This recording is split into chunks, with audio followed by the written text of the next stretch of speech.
A veterinary shortage is hitting the U.S., including Colorado. A study found that without any solutions here, the U.S. is going to have 15,000 fewer veterinarians than it needs by 2030. And that's going to leave 75 million pets without veterinary care. Denver 7's Amy Wadas shows us how a Colorado organization is trying to solve the problem.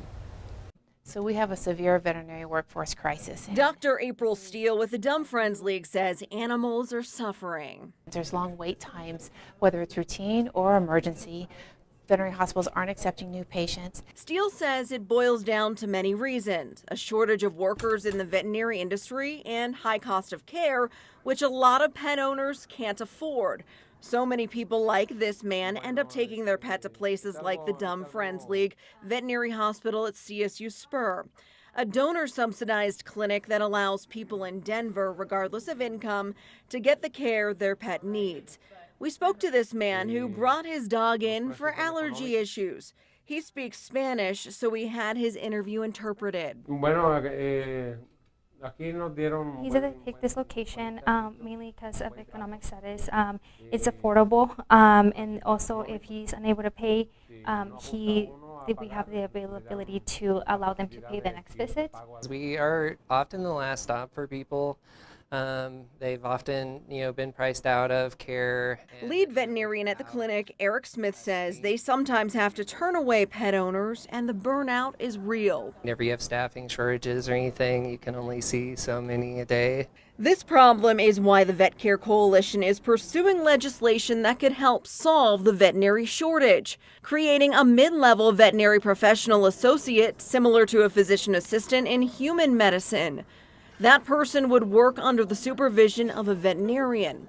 Codify the availability of veterinary care by providing telehealth services, and expand the role of vet techs with additional training and credentialing. Colorado is leading the way in this conversation, and we have great support to go ahead and move forward with doing this, but we can't do it without the help of pet owners and others saying that this is important to them.